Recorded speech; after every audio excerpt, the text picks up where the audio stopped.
सुप्रभात बच्चों, कैसे हैं आप सब। आशा करती हूँ आप सभी अपने घर में स्वस्थ और सुरक्षित होंगे। हमने पिछले प्रकरण में हमारी हिंदी की पाठ्य पुस्तक वसंत भाग 2 के पाठ 16 बोल और बरखा को पूर्ण किया था। आशा करती हूँ आप सभी को बहुत अच्छे से समझ में आया होगा।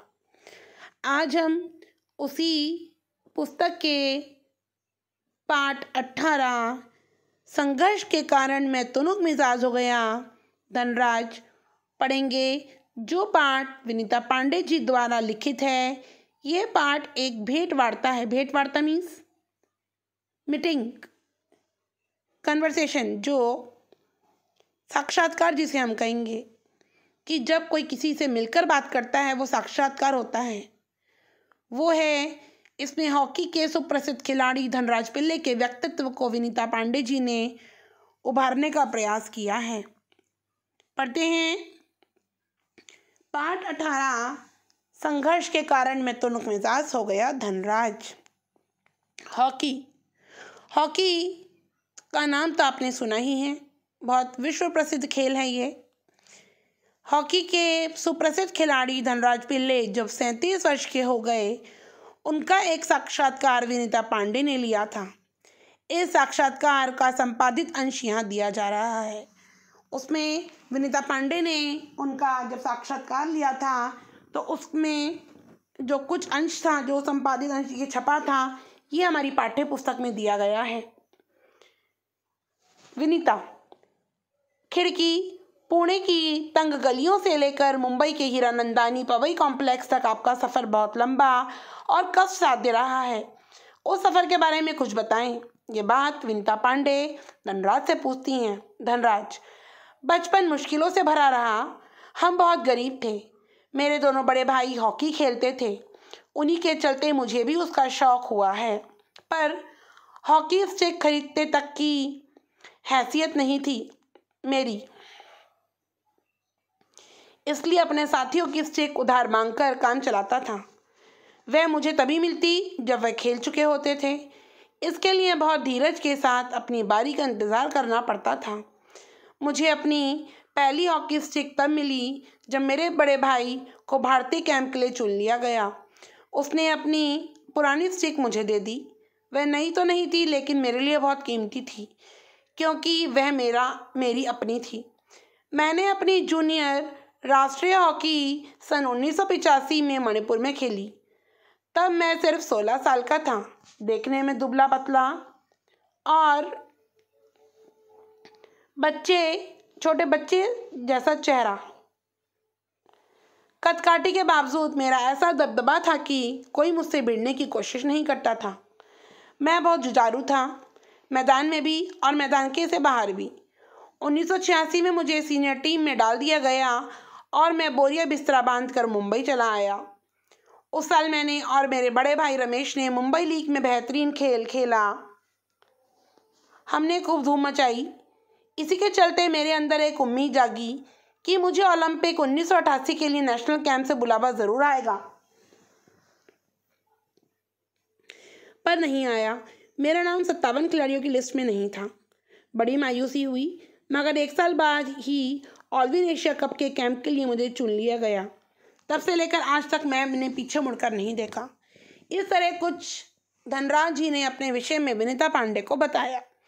विनीता, आपका विद्यार्थी जीवन कैसा रहा? अपने स्कूल के दिनों से आपकी किस प्रकार की यादें जुड़ी हैं? अब वो उनसे उनका विद्यार्थी जीवन और स्कूल की बातें पूछ रही हैं। धनराज, मैं पढ़ने में एकदम फिसड्डी था। किसी तरह 10वीं तक पहुंचा, मगर उससे आगे तो मामला बहुत कठिन था। एक बात कहूं, अगर मैं हॉकी खिलाड़ी ना होता तो शायद एक चपरासी की नौकरी भी मुझे ना मिलती। आज मैं बैचलर ऑफ साइंस या आर्ट्स भले ही ना हूँ, पर गर्व से कह सकता हूँ कि मैं बैचलर ऑफ हॉकी हूँ। हंसते हुए और मेरी शादी के लिए आप मुझे मास्टर ऑफ हॉकी कह सकते हैं। विनीता, आप इतने तुनुक मिजाज क्यों हैं? कभी कभी आप आक्रामक भी हो जाते हैं।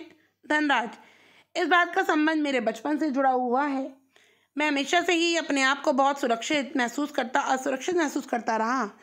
मैंने अपनी माँ को देखा है कि उन्हें हमारे पालन पोषण में कितना संघर्ष करना पड़ा है। मेरी तुनक मिजाजी के पीछे कई वजह हैं, लेकिन मैं बिना लाग लपेट वाला आदमी हूँ। मन में जो आता है सीधे सीधे कह डालता हूँ और बात को कई बार पछताना भी पड़ता है। मुझसे अपना गुस्सा रोका नहीं जाता। दूसरे लोगों को भी मैं उससे उकसाने से मज़ा आता है। मुझे ज़िंदगी की में हर छोटी बड़ी चीज़ के लिए जूझना पड़ा, जिससे मैं चिड़चिड़ा हो गया हूँ। साथ ही साथ मैं बहुत भावुक इंसान भी हूँ। मैं किसी को तकलीफ़ में नहीं देख सकता।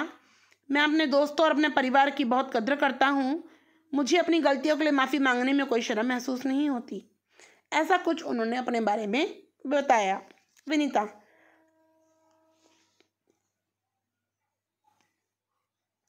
आपके परिवार की आपके लिए क्या अहमियत है? धनराज, सबसे अधिक प्रेरणा मुझे अपनी माँ से मिली। उन्होंने हम सब भाई बहनों में अच्छे संस्कार डालने की कोशिश की। मैं उनके सबसे नज़दीक हूँ। मैं चाहे भारत में रहूँ या विदेश में, रोज रात में सोने से पहले मैं माँ से बात ज़रूर करता हूँ। मेरी माँ ने मुझे अपनी प्रसिद्धि को विनम्रता के साथ संभालने की सीख दी है। मेरी सबसे बड़ी भाभी कविता भी मेरे लिए माँ की तरह हैं और वह भी मेरे लिए प्रेरणा स्रोत रही हैं। विनीता, आपने सबसे पहले कृत्रिम घास का इंग्लिश में नाम क्या है? एस्ट्रोटर्फ पर हॉकी कब खेली? ये वो घास है बच्चों जिस पर हॉकी खेली जाती है। धनराज, मैंने सबसे पहले कृत्रिम घास तब देखी जब राष्ट्रीय खेलों नेशनल्स में भाग लेने 1988 में नई दिल्ली आया। मुझे याद है कि किस तरह सौम्या व जोक्विम कार्वलो मुझे एक कोने में ले जाकर कृत्रिम घास पर खेलने के गुर बता रहे थे। जब वह बताने में लगे हुए थे, मैं झुक झुक कर उस मैदान को छू रहा था। मुझे विश्वास ही नहीं हो रहा था कि मैं विज्ञान इस कदर तरक्की कर सकता है जिसे कृत्रिम घास तक लगाई जा सके।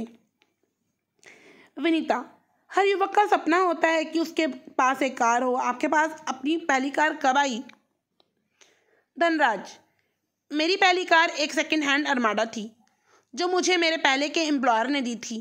तब तक मैं काफ़ी नामी खिलाड़ी बन चुका था, मगर यह कोई ज़रूरी नहीं कि शोहरत पैसा साथ लेकर आए। मैं तब भी मुंबई की लोकल ट्रेनों और बसों में सफ़र करता था, क्योंकि टैक्सी में चढ़ने की हैसियत मुझ में नहीं थी। मुझे याद है एक बार किसी फोटोग्राफर ने एक भीड़ में से भरे रेलवे स्टेशन पर मेरी तस्वीर खींचकर अगली सुबह अखबार में ये खबर छाप दी थी कि हॉकी का सितारा पिल्ले अभी भी मुंबई की लोकल ट्रेनों में सफ़र करता है। उस दिन मैंने महसूस किया कि मैं एक मशहूर चेहरा बन चुका हूँ और मुझे लोकल ट्रेनों में सफ़र करने से बचना चाहिए। लेकिन मैं कर ही क्या सकता था जब जो भी थोड़ा बहुत कमाता उससे अपना परिवार चलाना पड़ता था। धीरे धीरे पैसा जमा करके बहन की शादी की और अपनी माँ के लिए हर महीने पुणे पैसा भेजना शुरू किया। आज मेरे पास एक फोर्ड आइकन है जिसे मैंने सन 2000 में ख़रीदा था, मगर वह किसी कॉरपोरेट हाउस का दिया हुआ तोहफा नहीं, बल्कि मेरी मेहनत की गाड़ी कमाई में खरीदी हुई कार है। विनीता, सफलता का महत्व आप के लिए क्या महत्व है? हॉकी को आपने इतना अच्छा दिया, इसके बदले आपको क्या मिला? धनराज, कुछ रुपए इनाम में मिले थे, मगर आज खिलाड़ियों को जितना मिलता है उसके मुकाबले में पहले कुछ नहीं मिलता था। मेरी पहली जिम्मेदारी थी परिवार में आर्थिक तंगी को दूर करना और उन सबको एक बेहतर ज़िंदगी देना। विदेश में जाकर खेलने से जो कमाई हुई उससे मैंने 1994 में पुणे के भाऊ पाटिल रोड पर 2 बेडरूम का एक छोटा सा फ्लैट खरीदा। घर छोटा ज़रूर है पर हम सबके लिए काफ़ी है। 1999 में महाराष्ट्र सरकार ने मुझे पवई में एक फ्लैट दिया। वह ऐसा घर है जिसे खरीदने की मेरी खुद की हैसियत कभी नहीं हो पाती। विनीता, सेलिब्रिटीज़ के साथ एक ही मंच पर बैठना कैसा लगता है? धनराज, बहुत अच्छा। जब राष्ट्रपति से मिले तब ये महसूस हुआ कि हम कितने खास हैं। हॉकी ही है जिसे चलते मुझे हर जगह प्रतिष्ठा मिली। कुछ इस तरीके से विनीता पांडे ने धनराज पिल्ले से एक भेंटवार्ता में, एक साक्षात्कार में उनसे कुछ उनके ज़िंदगी से संबंधित कुछ विभिन्न प्रश्न पूछे, जिसका उत्तर आपको इस पाठ के माध्यम से दिया है कि धनराज कैसे थे। धनराज ने बहुत अपने जीवन में बहुत कठिन समय गुजारा है। उनकी पारिवारिक और आर्थिक स्थितियां बहुत अच्छी नहीं थी, हर चीज़ उनके आड़े आई, लेकिन वो अपनी तुनक मिजाजी के स्वभाव के कारण हर चीज़ स्पष्ट रूप से हिचकिचाते नहीं थे। माँ उनकी प्रेरणा थी, उनकी प्रेरणा शक्ति थी। उनकी माँ और उनके साथ भाई बहनों में उनकी माँ ने बहुत अच्छे संस्कार डाले। सबसे करीबी उनकी माँ थी जिन्होंने उन्हें प्रेरणा दी थी। उनकी भाभी कविता भी उनकी माँ के समान थी। वे मानते हैं कि वे स्वभाव से तुनक मिजाज ज़रूर हैं, पर उन्होंने जीवन में सब कुछ मुश्किलों से प्राप्त किया है। इतना आसान नहीं था उनके दिल में। वो दिल से बहुत नरम इंसान हैं। उन्होंने अपने परिवार, रिश्तेदारों, मित्रों की बहुत कदर की है और किसी के आगे अपनी गलती के लिए माफ़ी मांगने के लिए कभी उन्होंने शर्म नहीं की। उनके पास हॉकी स्टिक नहीं थी। उनके बड़े भाई को भारतीय कैंप के लिए चुना गया। तब उन्होंने अपनी स्टिक उनको दी। तब तक हाथ ऐसा लगा कि जैसे उनके पास तो हाथ में जादू आ गया हो। 1985 में जूनियर हॉकी में राष्ट्रीय में, 1986 में सीनियर टीम में उनको डाला गया। इसके बाद ऑल विन एशिया कप जीता।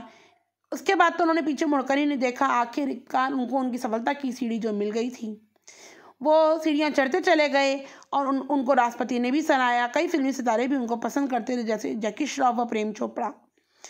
एस्ट्रोट्रॉफ यानी कृत्रिम घास को देखकर इतने हैरान हुए थे जब वो 1988 में दिल्ली के नेशनल्स में भाग लिया।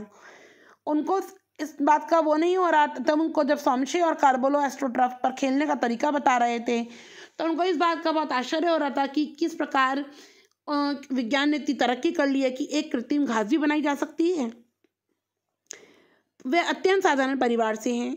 प्रसिद्धि पाने के बावजूद भी उनकी आर्थिक स्थिति अच्छी नहीं है। वे आज भी लोकल ट्रेन में यात्रा करते हैं और एक बार तो लोकल ट्रेन में सफ़र करते वक्त रेलवे स्टेशन पर एक पत्रकार ने उनकी फ़ोटो खींचकर समाचार पत्र में छाप दी थी कि हॉकी का सितारा आज भी मुंबई की लोकल ट्रेन में सफ़र करता है। इन्हें शोहरत तो मिली, लेकिन आर्थिक स्थिति मजबूत ना होने के कारण घर और कार लेना इनका इतना आसान नहीं था। इनके जीवन की बस यही चाह थी कि इन्हें इनकी सूरत की वजह से नहीं, बल्कि इनके खेल के कारण इन्हें पसंद करें। ऐसा होने पर इन्हें अपार खुशी प्राप्त होती थी। ये सदा अपने देश के लिए खेलना चाहते थे। ऐसा था कुछ धनराज का जीवन। आशा करती हूँ बच्चों आप सभी को ये पाठ समझ में आया होगा।